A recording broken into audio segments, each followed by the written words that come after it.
Choke, no joke. Cheeky choke, no joke. Choke, no joke. Cheeky choke, no joke. Choke, no joke. Cheeky choke, no joke.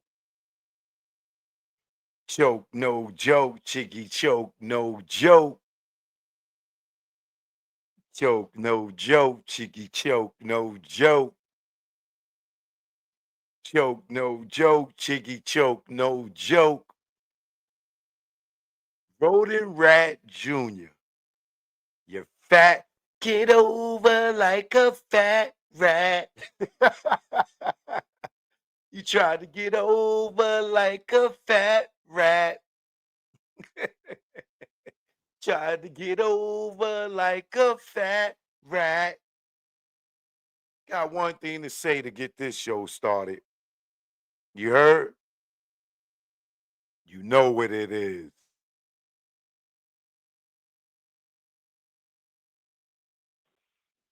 But when it came to us getting shot in Vegas, that was the crooked police along with some crooked ass, rat ass gang members that was mad because Tupac fired you. And y'all fired back. Choke, no joke. Yeah. It's choke, no joke. Choke, no joke. Chicken choke, no joke. Choke, no joke. Niggas choke, no joke. Yeah. You know what it is. Choke, no joke. Either war. Rest in peace, Fuego. Don't ask me why. We here now. Choke, no joke. Grego. Rest in peace. You know what it is. I say I neglect her. I love my child. You make me go wild with your parenting style. Only for her, I wear this smile. Cause inside, it's really a grin. If I was a drink, I'd be drunk off gin. I'm not a quitter, I fight to the end. You not gonna dictate who life I'm in. Just mad cause I went from boys to men. Like Wanya and Brandy, the road end. I say it in French, we are fin. I do not like you, you're not my friend. You make me cringe, get under my skin like veins, blood, bagging a cane. Don't know too many dudes that go through these things. Deal with your bullshit and still stay sane. Brains with a blue early in the game. Yeah, deadbeat, I'll make you dead me. You wanna see me locked up like me, so I kick back and let the preacher preach. Wisdom of his word, get me through each day. Emancipation on the way. I'ma celebrate from September to May. Till the casket close, we go our way. I just pray she love me one day. Happy Father's Day, I love my child. Happy Father's Day, I love my child. Happy Father's Day, I love my child. Happy Father's Day, I love my child. Happy Father's Day, I love my child. Happy Father's Day, I love my child. Happy Father's Day, I love my child. Happy Father's Day, I love my child. The worst type of chick, bottom of the pile. Tell him it's his and know that it's mine. Mine's is his. Then run for years. What the fuck was you thinking? All those years. What if she needed a donor and needed me there? Family even question her hair. Cause she came from your womb. Do you think that is fair? I remember the day I called you out of nowhere. You heard my voice, all you heard was air. I bet you were hella scared. You said forget her, you better without her. Her's my daughter, this is an order. Try running again and you'll be crawling. Cause I'm coming through like Mike Duggan falling down. This time not fucking around.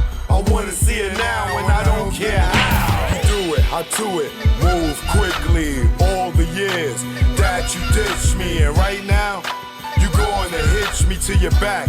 Take me where she's at, and don't worry, there won't be no clapping. These are the years of me rapping, producing, directing. For you it'd be hectic. I love my child and I don't regret. Happy Father's Day, I love my child. Happy Father's Day, I love my child. Happy Father's Day, I love my child. Happy Father's Day, I love my child. Happy Father's Day, I love my child. Happy Father's Day, I love my child. Happy Father's Day. I love my child. Take me to court, bitch. That shit don't hurt me. I've been to court for worse. Still survive. See, I know it's not about the money. You file to hurt me. I'm not a deadbeat. When it's all good, you know it's all sweet. When it's all hood, you gotta bear with me. Your girlfriends say take me to court. How you don't ask and then go to court? You know when you ask, things get brought or paid. Emancipation on the way. We'll hang out any given day. Your relationship will fade away. We will get close, you will fade away. Like the baby mama that ran state to state and had to run for about 8 years. Some say how she lived. That might satisfy the father but ruin the kid.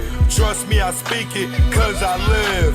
And another song that info give. That's info for who follow the kid. Went half on the baby, chick you played me. Kidnapped my babies and made them hate me. Y'all ladies don't know, y'all drive us crazy. Fellas, if you out there, your mission, baby. Say it. I love my child. Choke no joke. This go out to all the fathers out there that miss their babies. They took our babies from us over money, child support. Now they don't even know us. This go out to you.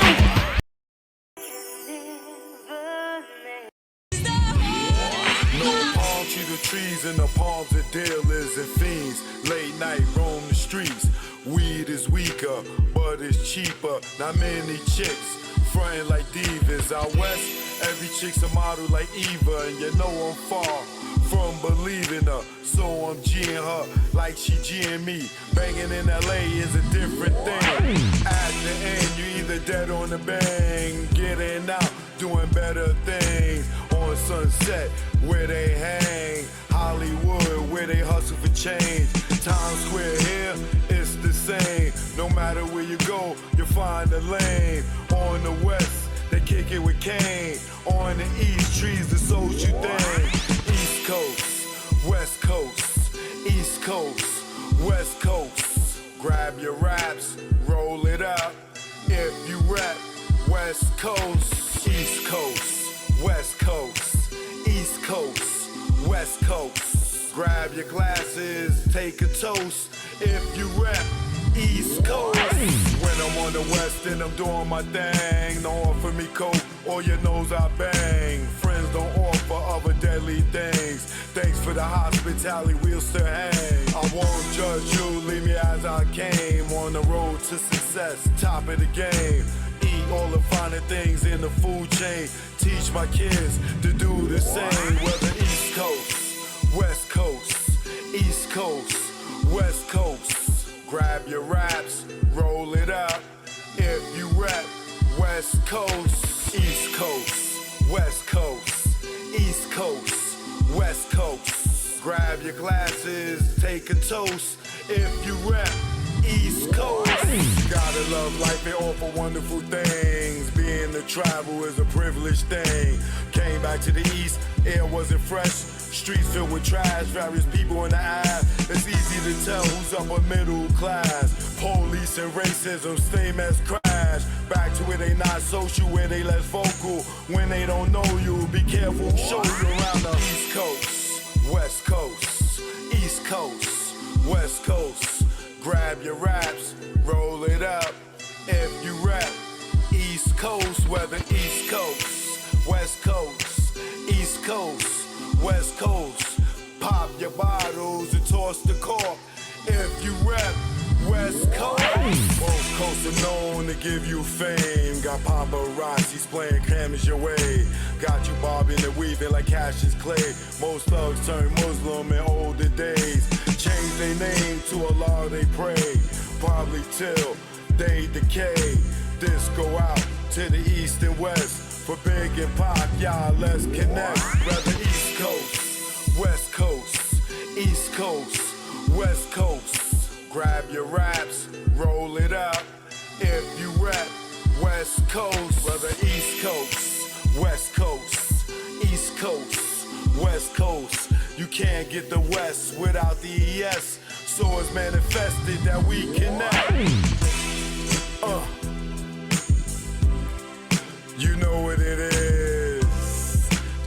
joke. Learn from mistakes, baby. You know what it is. Greg on the track. Rest in peace, baby. Either war, we here now. You know what it is. Joe, no joke, about to do a little smile treatment, you know. Yeah. Oh, shit,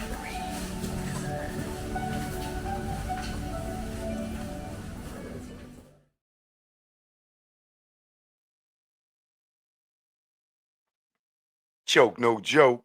You know what it is. We here now.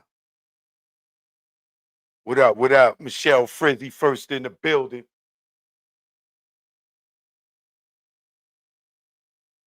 Come on in, y'all. Come on in.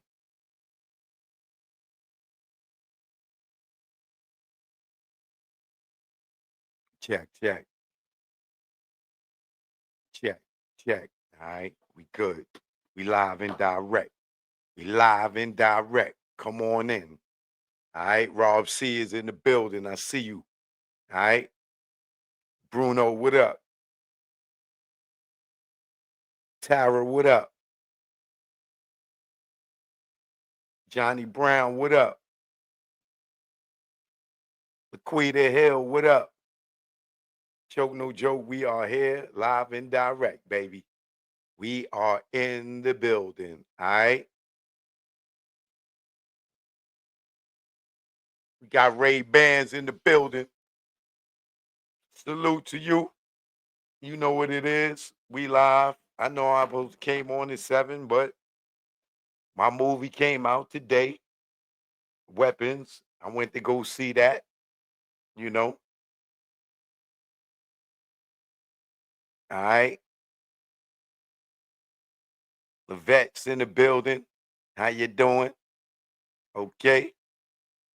I see you.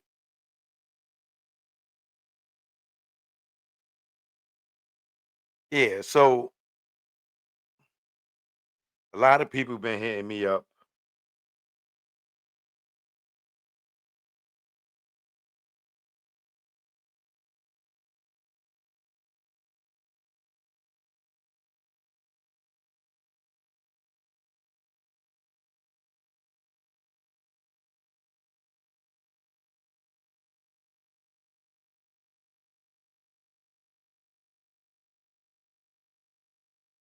I began a lot of phone calls today about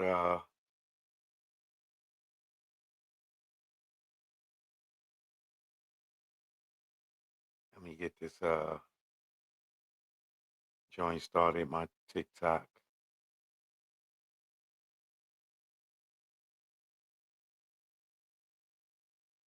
Oh, you know what? I'm gonna go live on Instagram. All right.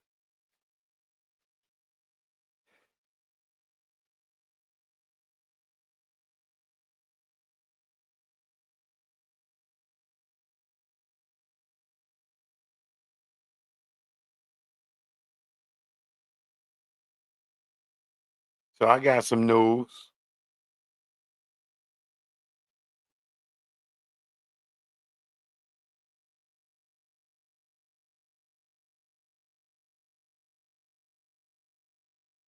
In the Keefe D situation.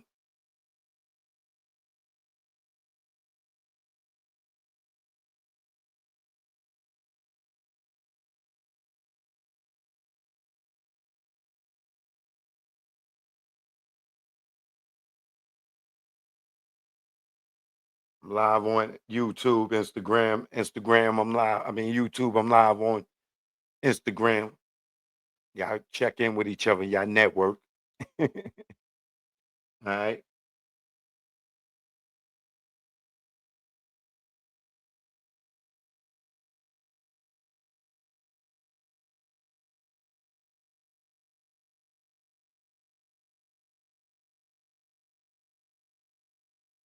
Come on in, come on in. I'm live on YouTube. All right.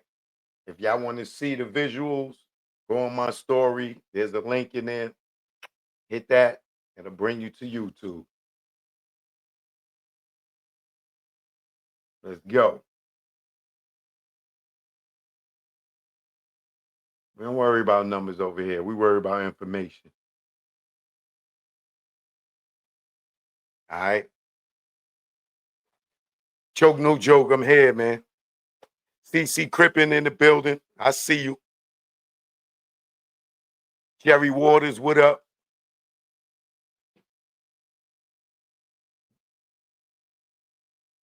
D Star, what up?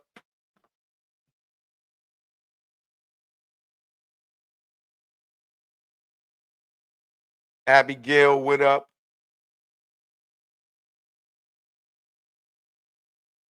Andre, what up? Timo, what up? If you believe I put somebody in jail for 25 years, you's a stupid ass. You got to know these people who get on here and say shit so they could build themselves a YouTube career because they ain't got no goddamn talent other than trying to buddy hustle off another mother effer. Okay? You see, they keep talking about, oh, I told, but they ain't showing you where I told. It ain't no paperwork saying, oh, I said this or I said that. Niggas is out here capping, but you mother effers don't read. So, and as much as y'all talk about my reading, at least I read, okay? So if y'all want to believe that BS and them niggas showing the nigga that's on my dick and been on my dick for I don't know how long, you know what I'm saying? Go make it on your own. Don't use my name trying to get like talking about I told on anybody. You niggas ain't seen nothing on no screen with no paperwork where somebody read a trial transcript and proved to any of you stupid ass niggas saying I told. That's pork butt and his BS, right? Let me show you what it's like when a nigga's telling. Okay? This is what it looks like, right? None of that bothers me. They've been trying to run that for I don't know how many years now. Okay? I don't give a. Okay? You see this? This is a grand jury testimony, right? And I damn sure can't be a snitch if I'm the last nigga to get arrested. A nigga go and try to use you as an alibi and drag you into they shit. You not the motherfucking snitch. They snitched on you to bring you in there. If the police ain't even know you was there, all right? But I ain't got to explain that to y'all because that shit is old, okay? I'm solidified in this game, all right? For just being myself, off my talent, off my camera, off my producer, off my director. Not for sucking off another nigga trying to be a buddy hustler, trying to make a name off theyself off another nigga, okay? So y'all keep running with that bullshit. This is what you call snitching. Right here. Right here. You see that name? The Witness. Right? Please state your name, your first and last name, and spell them both for the record. Yes, ma'am. Right? What do you see there?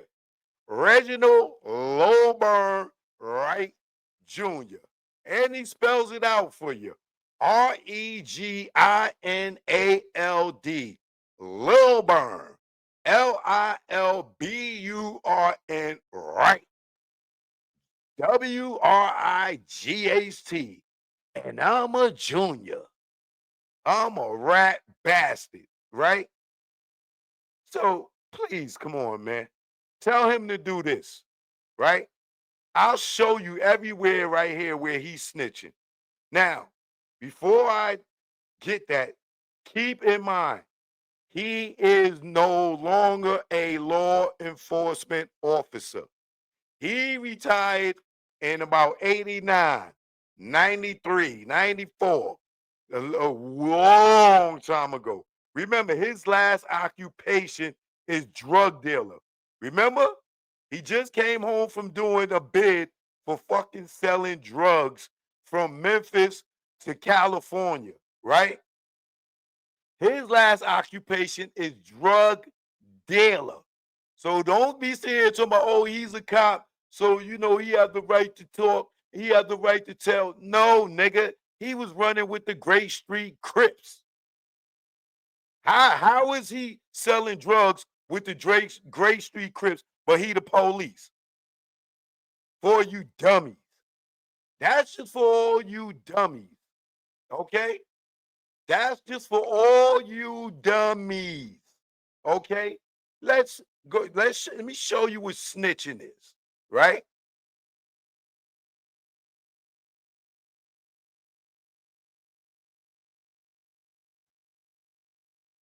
Now, here we got, where did you grow up? I grew up initially in Los Angeles, the Watts area, the Watts area of Los Angeles, right?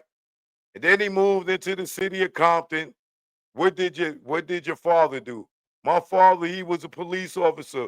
My childhood, and he rise to the ranking of captain, right?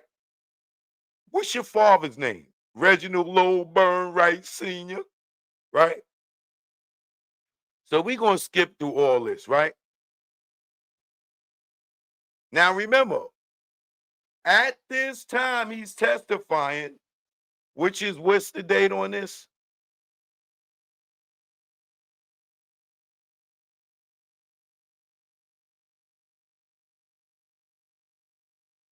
What's the date on this? This is either last year or the year before. It's probably last year, right? He's not a cop no more. He ain't been a cop since he worked at Death Row, right? Because he had his own security company, right? So y'all know for a fact that he's not a cop. So get that out your head, okay? He has no right to be sitting here testifying against Keefe D, right? So let's get to snitching, right?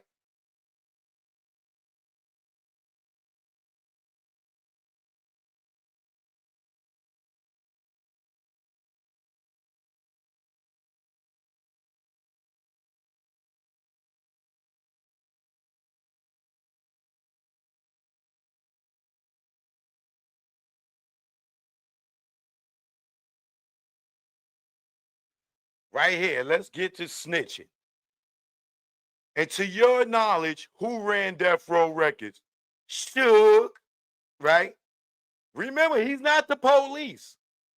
He is not the police.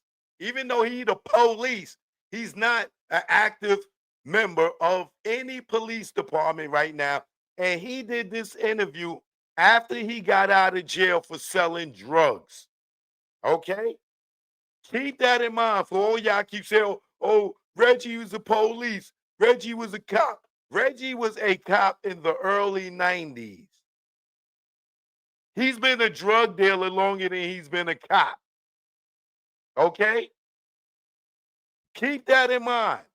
Right now, he's not supposed to be testifying for nobody because he's a street nigga. He's getting money with the Great Street Crips. So he don't supposed to be telling nothing. He's a rat. Okay? Who is Suge? Well, Marion Hugh Knight, look, telling niggas whole names. Rat. Is his name, but we call him, or I refer to him really as Suge Knight. He was the CEO of the company. And what would you call him when you interacted with him? Suge. Suge? Yeah. So we can just call him Suge. Okay. You see his tail wiggling? So there ever come a point where the idea of you moonlighting for Suge came up? It eventually happened in 94. So since 94, he has not been a cop. Okay? Since 94, he has not been a cop. Instagram, if y'all want to see the visuals, y'all just go on my story, click the link to say I'm live with the Tupac and the Suge icons up there. emojis or what you want to ever call them, and it'll bring you right to here. All right. And how did that come about? Well, my father, Reginald Wright Sr., had got some intel that some of the guys that were working for him, because he was instrumental, may not have been a smart move, finding out later, but at that time of hiring guys that were just getting out of prison and giving them jobs. Rat. Okay? Another rat, right? And by saying that you mean Suge was hiring people just out of prison and giving them jobs? Yes, sir. That he grew up with and from the city of Compton and other cities, yeah. I could say other places as well, Long Beach and Los Angeles area. But he was real instrumental in doing that. That was a big thing that he wanted to do or was proud, to be honest. And so my father got some intel that a few other guys that was working for him were planning on coming after him and extorting him, robbing him for money. Rat. You telling this to the goddamn prosecution. Rat. Okay? He knew he had a relationship, and he told me, hey, I need you to reach out and get a hold of Suge. To this day, I don't remember how I did it, but I know I eventually got him and we met, the three of us. And so when you say the three of us, who are you talking about? Myself, oink, oink, oink. Reginald Sr., oink. And Mr. Knight or Suge Knight. What happened at this meeting? Pretty much him saying some of the guys that you have working for you are planning on maybe, robbing you and taking advantage of you for some money. That he had got this information. Suge, he laughed it off. Oh man, they all happy, They won't be doing nothing to me. I ain't worried about that. But that's why you all need to be over here working with me, looking out. Myself, I had just recently had a traffic accident. This is not why I'm like this currently. And I had messed up my right ankle. So, and then plus I was 27 or 26 years of age. It was in the mid 90s. The atmosphere and everything was what I wasn't married. I wanted to be around for the lack of a better word. It's fair to say it's a very, at that time, gangster rap was taking off, particularly in Compton. Fair to say? Yes, sir. Oink, oink. And, and, with, and with that, it brought a lot of money, girls, and all the things associated with fame, correct? And I mean, I sit on the 50-yard line of the Super Bowl, stuff that I hadn't done, you know, just from being a cop that I was exposed to. So it's fair to say you were attracted to Suge's nuts. You was sucking Suge off, wasn't you? So it was fair to say that you were attracted to the lifestyle that your acquaintance Suge Knight had developed. Yes, sir, I was on his dick.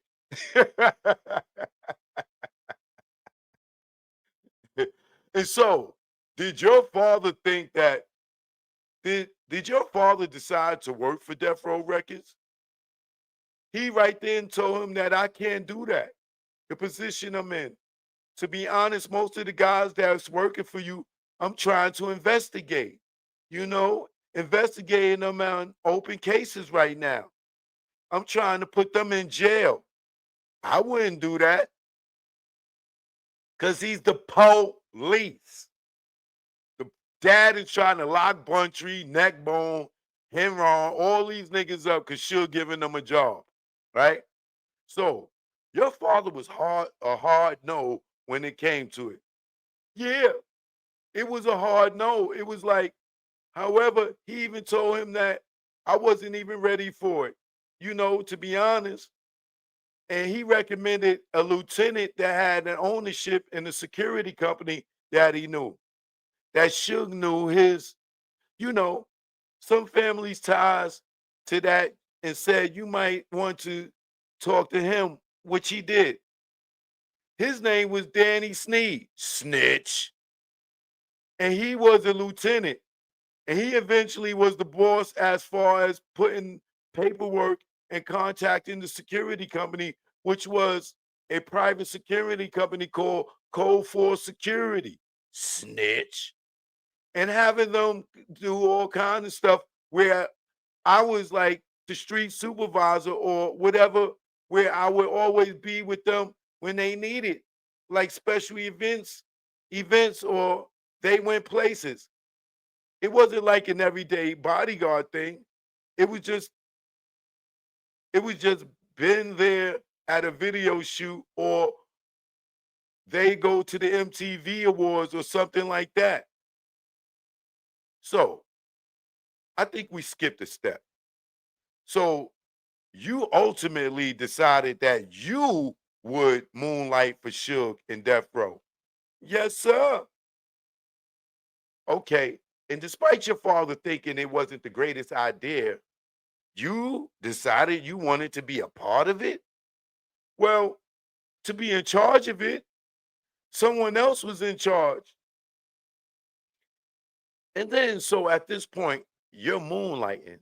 Like you were mentioning, bodyguarding for Suge every now and again, going to events at this point. Yes, sir. Oink. And then, some point, do you suffer another physical injury that causes you to resign from the Compton PD? Yes, sir. Can you just tell us briefly what that injury was? Yes, I had a traffic accident where I re-injured the right ankle that I had, where I couldn't, my ankle would just swell up just by standing on it for an hour or two, which means he was a flat foot beat walker. He wasn't no detective. He was a beat walker, standing around, walking around, harassing people, right? And so I knew at this point I wasn't capable, when the city also knew I wasn't capable of being a patrol officer, AKA a flatfoot for the city of Compton, anymore. So, did you take a medical retirement from the Compton PD? Yes, sir. But I ran around the world with Suge and them, and the Compton PD so goddamn stupid. They let me retire with a medical retirement, and I can't beat walk, but I can sure beat walk for Death Row. I could sure walk around and follow Suge around, but I can't do my job. And these stupid mother effers let me keep my pension. And then after you take the medical retirement from the Compton PD, what do? I then became really more involved with Death Row Records security, and also opened my own private security company. Well, we thought you couldn't walk, nigga. Your ankle ain't swole up at Death Row, huh? Okay. And I'm sorry. About what month and year did you resign? This is where I need y'all to pay attention. Because once he resigned, he is no longer a cop. So him testifying right here, after coming off of doing a drug bid and selling drugs, and was selling drugs for all that time, y'all know that he's a rat, because he's not the police. He's not sitting down working with the district attorneys in Las Vegas Metro Police Department, right? He's a rat. He's not the police, okay? I resigned, and well, it didn't become official until about 1996. So since 96, it became official. He is no longer the police, right? But we'll get to him being the FBI informant in a minute. Remember, he retired in 96.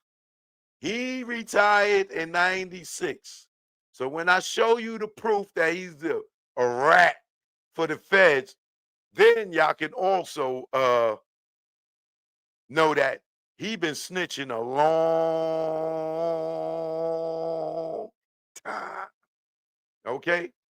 However, January of 1996, however, I was off about a year, going through the whole process, and my company, and that probably started in April of 1995, where I was more around. So 95, he wasn't even the police. Okay.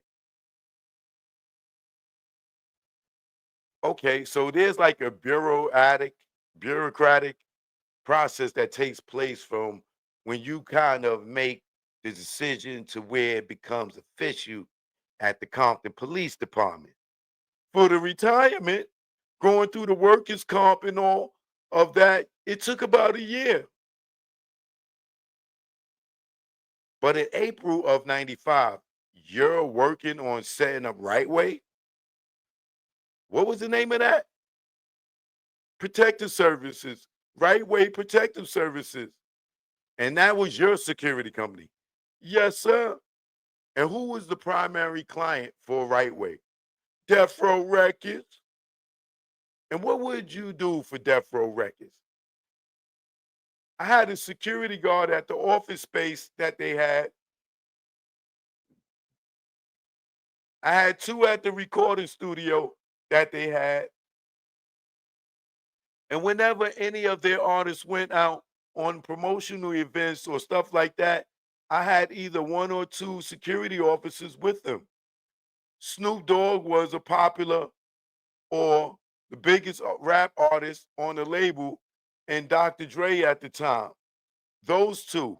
And let's not forget that Kevin Gaines was doing work for Snoop Dogg, bodyguard work.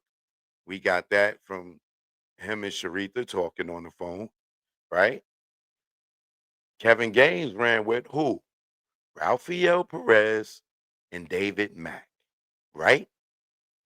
Okay, keep that in mind for when we get to Vegas later, right? And remember when Suge was talking to Michael Carlin, he said, Sharitha and Reggie was cool with Perez and them, and they all wanted to kill him, right? Allegedly, right? But that's from Suge's mouth, right? And him, Sharitha, Perez, and Reggie were great friends. Remember that. Keep that in mind for when we get back to Vegas. Okay? However, Snoop had two guys with him at all times because he had just went through a situation of his own with the case. Okay, so let's break it down a little bit. You rat bastard. So you had a security at the office space. Where was this office space? The office space at the time, well, we went through three during this period, but on Wilshire in Westwood, the Murdoch Plaza is what it was called. And then we had an office at 9171, which was the Larry Flint building on Wilshire. And then later on, but that came after 96, a building 8200 Wilshire. That was the headquarters or the office space for the people that were really the professional people.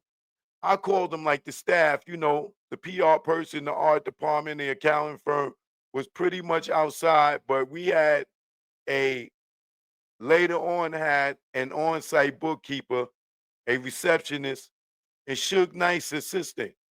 So people weren't necessarily talent on the, yes, sir.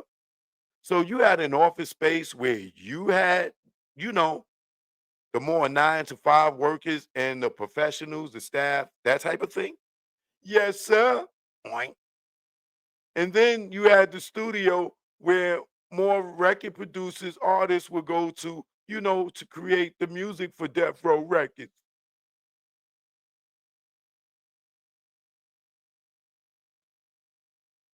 Yes, sir. And that was in Tarzana, California, a studio called Can-Am. Can-Am is what is called recording studio in Tarzana, California. And you said there would be security there. You also mentioned a couple of the best known artists at this time. And we're talking about 95 right now, right? Yes, sir. And remember now, he's not the police no more. This is just last year that he's testifying, right? Coming straight off a drug bid, right? For selling drugs with the Gray Street Crips. He's snitching right now. He's not supposed to even be in there. This is the same nigga that told Frank, yo, make sure you don't get subpoenaed, right? But he made sure he got subpoenaed and he showed up and he telling it, right? On Death Row Records, which was Snoop Dogg, right? Yeah, Snoop Dogg. And proper name, Calvin Brodus. Yes, sir. Snitch. Giving up niggas' names now. And then you had Dr. Dre as well. Yes, sir. That's Andre Young. And also a huge artist at the time. Is that fair to say? Yes, sir. And the producer. And he was also the co-owner. Okay. Calm down, rat. I ain't asked you all that. He was also the co-owner? Yes, sir. And then would Suge have regular security with him? I would be with him a lot of times, probably at that point about 60% of his life, of his day at that point, but not 100%. But I wouldn't call myself security because he was a lot bigger than me, a lot stronger than me. But I would be with him. But he also had somewhat of an entourage, which, I mean, was like homeboys that would be with him that, maybe 3 or 4. So when he rode, he would generally be by himself in the car, but it was always be about 85 to, but it was always be about 85 to 90% of his life, maybe 2 other people with him. Now, you talked about homeboys. I assume you're talking about people who were affiliated with the neighborhood. Yes, sir. The gentlemen that I spoke of that had just got out of prison, that he may have given them jobs to and stuff like that. Generally, were those types. They were those types. And what kind of did Suge himself associate with a particular neighborhood? Yes, sir. What's that, snitch? Initially, the bigger one is called Eastside Piru. Why are you telling? Why are you telling, you rat bastard? Why are you telling? You a drug dealer. You not a cop no more. Why are you telling niggas gang affiliations? Suge wasn't no gang member. So the east side, but the older gentlemen in the neighborhood where we grew up were Looters Park Piru. And then they broke off into smaller size. The 4 or 5 streets in our area that we grew up, they called themselves Mall Pirus, the MOB Pirus or PIRU. Did the mob stand for anything? Yes, sir. What does it stand for, you rat bastard? Members of the Bloods. So it's fair to say that Mall Piru was a blood affiliated gang? Yes, sir. So I have to ask you, you rat bastard. So you're a former police. Your father is the head of the gang unit, and you're working security and hanging out with Mr. Knight? Yes. And then Mr. Knight also has around him active Mob Piru members and is also affiliated with the Mob Piru himself? Yes, sir. This nigga's a rat. How does that work, you rat bastard? Well, number one, because they're contrary to what people believe, especially back then, they had a little bit of respect for the police. What gang niggas got respect for the police? Now the kids hate the police, but back then they kind of had a little respect. So it wasn't like we were bosom buddies or hanging on anything, but I was also their childhood friend. Most of them I knew really before I knew Suge. We all went to school, the same junior high schools. Now, we didn't go to the same high school because they went to Compton Unified School District, where I was at Linwood Unified School District, an all boys school. No wonder you fruity. It was no girls in your school. No wonder you fruity. Huh? Yeah. You ain't all you seen was dudes' booties walking down the goddamn hallway. You ain't seen no dudes in high school. I mean, no chicks in high school. But we all knew each other. I don't want to take a lot of credit. I don't want to take a lot of credit for it, but I got to really say it was because of the relationship or maybe the fear that they have of my father, Reginald Sr., that they knew, you know, if something happened or was disrespectful to Reginald Sr., something like that, then he could bring more law down on them or stern a hand down than maybe me being retired and not so high on the totem pole. So you was gonna call your daddy if niggas did anything to you. But I really do believe they had respect for him because he was really the type of cop that was for community policing, in my opinion, and for a lot of his, his chief and all of them would attest to that. He was different. We learned later in life in law enforcement, you got to be more community orientated, where in the early 90s, police was a little different, in my opinion. So part of it is that your dad and you grew up in the neighborhood. So you were known to all the folks in the neighborhood. Pretty much, yes. Oink. And then also the fact that your dad was a lieutenant in the gang unit in Compton may have had an effect on how people treated you as well, right? Yeah, this is the same reason they treat him nice now, because his dad is connected. That's how I perceived it. Yes, sir. All right. So as part of being security for Suge and Death Row or running the security for Death Row, did you become aware of a rivalry with Bad Boy Records? Yes, sir. Snitch. You a drug dealer now. Why are you telling? Can you tell us about that rivalry? Well, you want me to go from the beginning of the war where I believe it started? Look at this nigga. Want to volunteer information. He wants to volunteer. They didn't ask you that. You want me to start from the beginning? I'll tell it all. Rat bastard. From what you know how it started. What I really believe, and this kind of a little story. So initially, Suge Knight and the owner of Bad Boy Records, which is Sean Puffy Combs, they had a decent relationship.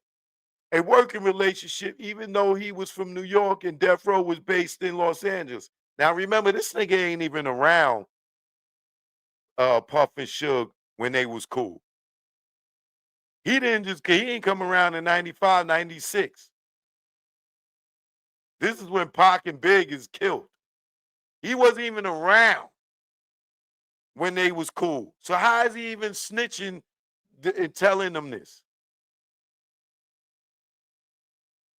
A working relationship, even though he was from New York and Death Row label was based in Los Angeles. but New York was kind of known where the big labels were. Even though our record label was based in Beverly Hills, that kind of, this nigga wasn't even our record label. You hear this? Anyway, that kind of was over us, which was Interscope Records. But their parent company was in New York as well. So we went to New York about, I could say from 95 when I came around, we probably was in New York at least 8 to 10 days out the month, out that way. So they had a decent relationship. And so Suge allowed them to use some samples from some songs from this album that he had called The Chronic. Okay, I'm just going to break that down a little bit. So you would go out to New York as security with Death Row Records and Suge quite a bit during this 95 time. Yes. And it was mainly on business trips. And that often it would be mainly just myself, Suge, usually a female companion, and maybe two of his homeboys. They would vary. And you talked about Suge giving samples to Puff. Can you explain to us what that means? Yeah. Sample songs are generally songs that have been out already that were pretty much successful that the artists like to put in there to make us think of, or for some, this nigga sounds stupid. Or for some reason, it's like that had already been out and been successful. Allow another rapper or artist to come up and use that song. So it's like the beats. It would be the same beat or same music or melody on the song, and then you would lend that beat or melody to another rapper, and they would rap their own rhymes over it. Correct, sir. That is not correct, sir. So what are you saying? Is Suge had such a good relationship with Mr. Combs that he would even lend out or let him have the beats and music from a successful record so that Mr. Combs could use that for his artist? Yes, sir. Okay. And it's fair to say that typically somebody charges something for that, for something like that. Charges a fair amount or deny it, don't allow it to happen. So to you, what was that indicator of the relationship between Suge and Puff at that time? So they had a great working relationship, in my opinion, at that time. So did that change at all? And then, so now Suge, there's this rapper by the name of Tupac Shakur. Yeah, Tupac. Well, yeah, I guess the name is Tupac Shakur, and he's in prison. Where is he in prison? In New York, and he needed some financial help. Initially, that's all Suge. His wife at the time reached out to Suge and asked Suge for some assistance. This nigga's a rat. He out here calling people snitch. This thing, you volunteer more information than 411, nigga. Whose wife reached out to Suge? Tupac. So Tupac's wife reached out to Suge? Suge Knight for financial assistance? Yeah. To say, hey, I'm kind of having it rough in here. Some of my people out here needed some help. And, can you help me out? Because they had dealings in the past. And Suge was like, okay. So Suge, myself, David Kenner, we went to the prison. And who's David Kenner?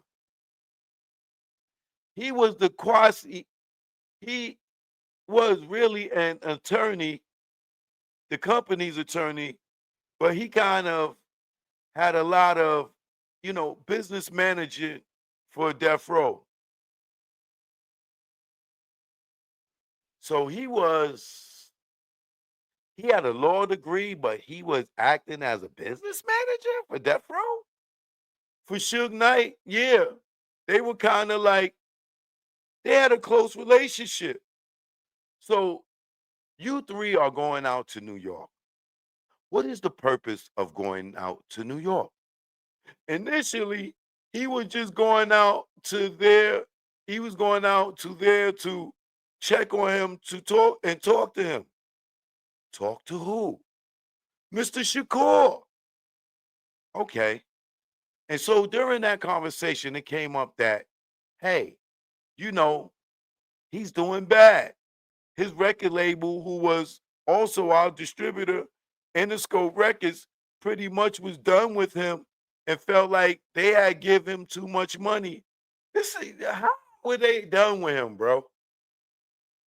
Pac went to jail with Me Against the World, the #1 album in the world when it dropped. How was Interscope done with him? And then they felt like they gave him too much money. What are you talking about? You don't even know what you're talking about. They felt like they gave him too much money. This nigga, he just making up stuff. Advanced him too much money, and he was in the hole. Like, yo, bro, what are you talking about? And he had the #1 album on the charts at the time, but they was like, hey, because of all your legal bills and stuff like that, we're not giving you any more money. And this is what, who do y'all think bailed Tupac out? Not Suge. Where y'all think that money came from? I wasn't there. And this is what Mr. Shakur was relaying to you and Mr. Knight. I wasn't there. Mr. Knight, but what I know from hearing Mr. Kenner and Mr. Knight talk about when they came back to the car while I was in the car.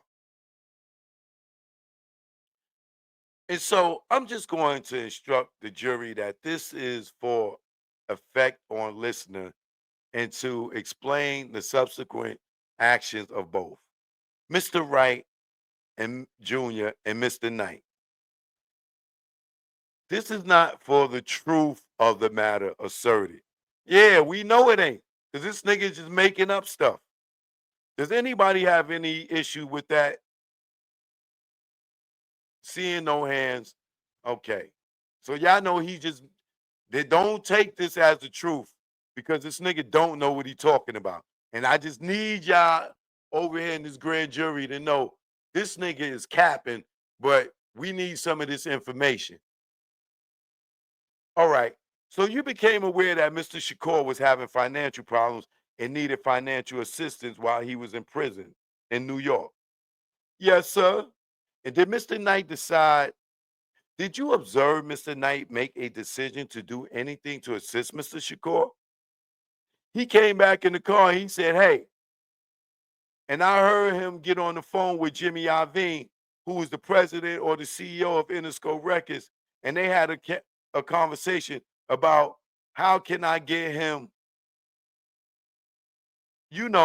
get him some money, and can I assume responsibility for his contract because he was still under contract with Interscope Records. So Interscope said they not going to give Tupac no money because they done gave him too much money already, this, that, and other. But Suge going to call him and say, yo, can y'all give me money for Tupac?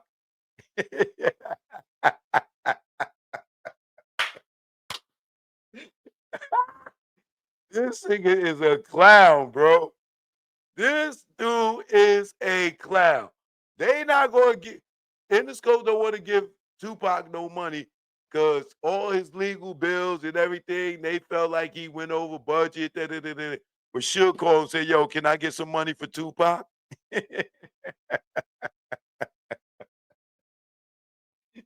And they gonna give they ain't gonna give Pac no money, but they gonna give Suge some money for Pac, right? This nigga's a rat bastard that don't know what he talking about. Give him some money and I can assume responsibility for his contract because he was still under the contract with Interscope. They eventually made a deal where they assigned his right to Suge Knight. And Suge Knight bought his mother a house while he was in prison and was giving him financial support. This is between May and June of 1995. So Suge bought his mother a house with the money Interscope gave Suge for Tupac.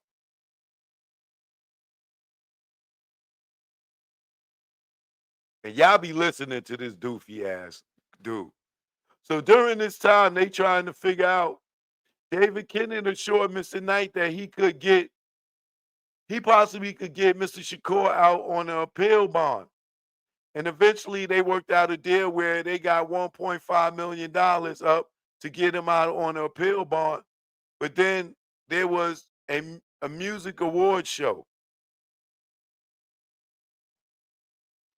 So as y'all know now, Interscope bailed Pac out. Okay?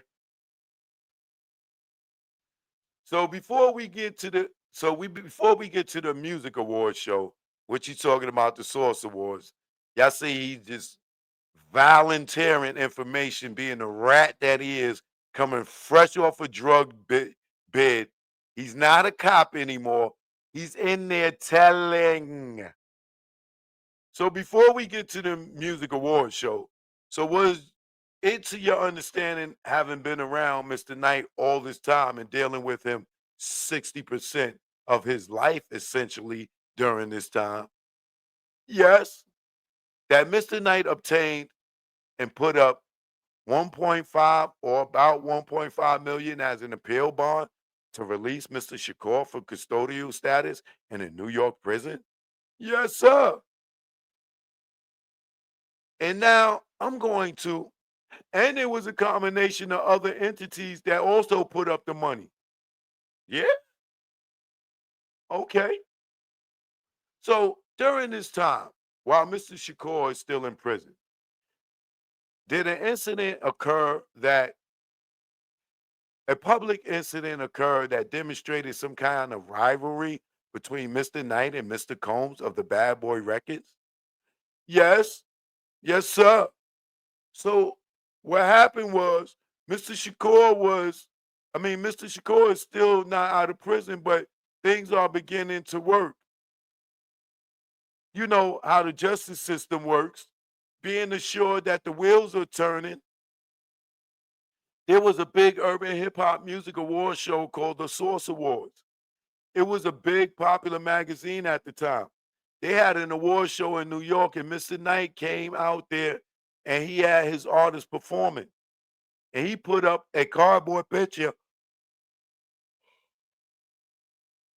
He put up a cardboard picture of Mr. Shakur in one of the jail cells because he had we considered it like death row, all his artists on death row, which means an inmate. And so he had them in the cell, and that was announcing to everybody that Mr. Shakur is now with death row.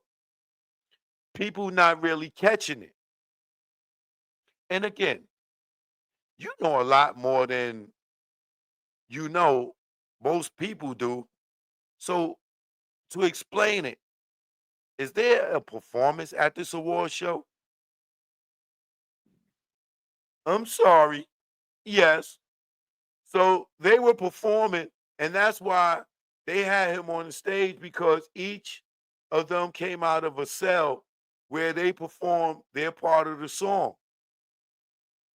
And so part of the set, there's a display which looks like a jail, like a bunch of jail cells. Yes, sir. And then on one of the displays is Mr. Shakur being painted or It was like a cardboard cutout. Oh, okay. Of him in one of the jail cells? Yeah. So people probably saw it, didn't know, but I know it, because I'm involved. Yeah, sure you are. What that was supposedly meant, Mr. Knight gets up on the stage and he wins an award for Best Executive of the Year or Best Album of the Year, something like that. And he gets up there and he publicly makes a statement disrespecting Puffy Combs. So, are you aware whether or not this award show is televised or not televised? It was. So, Mr. Knight is on the stage at this award show that's being televised. And it's fair to say that he's taking verbal shots at Mr. Combs? Yes.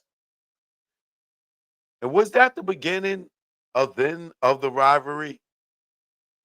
So that night we go to an after party and Mr. Combs approached Mr. Knight at this club called the Tunnel in New York. Were you there?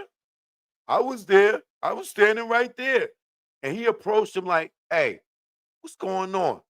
Why you dissing me in front of everybody like that? And they had a heated, words of exchange of words, and they walked away. Where is the part where Suge say, yo, I wasn't talking about you. I was talking about Jermaine Dupri. And you were standing right there? You were standing right there, and you saying they had a heated words. No, they didn't. Puff approached him and asked him, yo, why he did something? He said, I wasn't talking about you. I was talking about Jermaine. Everybody went, their own separate ways. So this is August. And the reason why I know the date is because, my memory and stuff, because it was around my birthday, which is August 5th. So it was like either the 3rd or the 6th of August when this took place. So then Mr. Knight goes to Atlanta. And I wasn't with him. Thank God. I missed the plane. But so since you weren't there, let me ask it this way. After Mr. Knight returned, did you see Mr. Knight after he returned from Atlanta? Oh, from Atlanta, or you mean from New York? From Atlanta, I said, nigga. So after this incident you're talking about, did you see him after that? Yes, sir. Did you come to learn that one of Mr. Knight's close associates was killed in Atlanta? Yes, sir. And did you come to learn from Mr. Knight who he blamed for his close associate getting killed in Atlanta? Yes, sir. Who did Mr. Knight blame for his associate getting killed in Atlanta? A friend that was a close associate of Mr. Combs, Puffy Combs. This nigga is not the police, y'all. He's not the police, y'all. He's coming straight off a drug bid. And he's in here testifying. You see the paperwork. He's a rat. He is a rat. Why is he telling this information? This has nothing to do with him or his life. Period. He wasn't even there. So Mr. Knight communicated to you that he believed Mr. Combs was responsible, if not directly, indirectly, for the murder of his good friend in Atlanta? Yes, sir. That's a lie.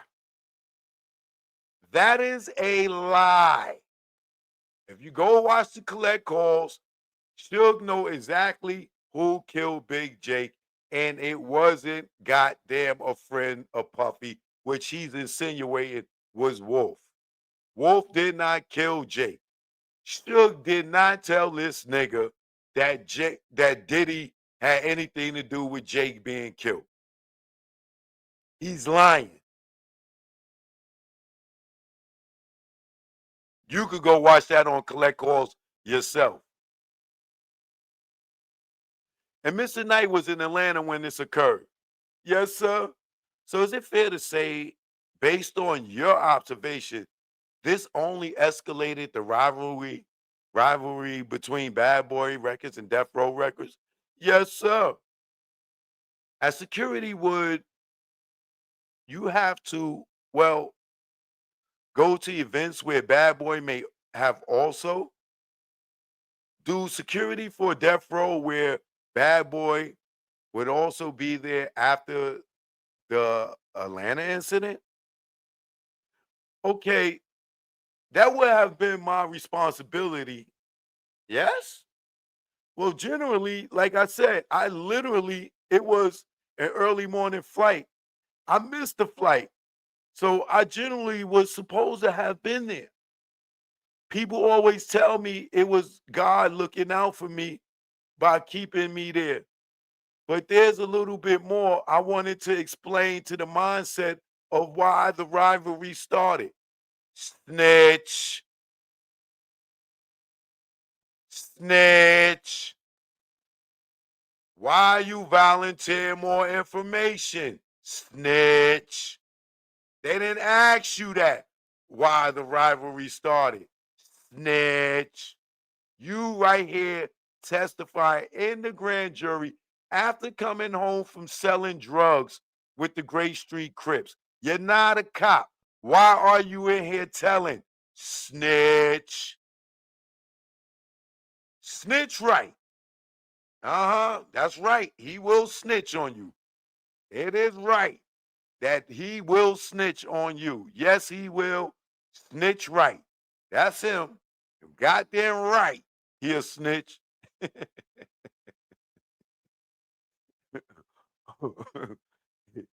Hey, YouTube, Instagram, this is about to end. Y'all go to my stories, click the link in my story, and it'll bring you to the show on YouTube, all right? Or my page is Choke No Joke off the D. Austin the third. All right? Come holler at us. One.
One second, y'all.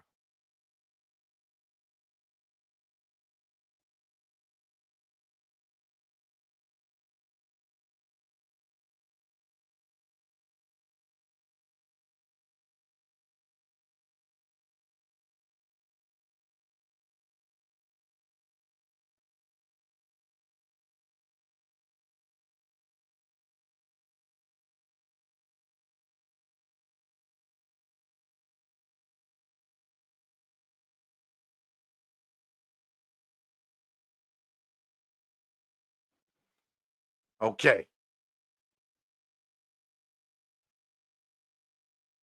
Okay. Is it from your personal knowledge?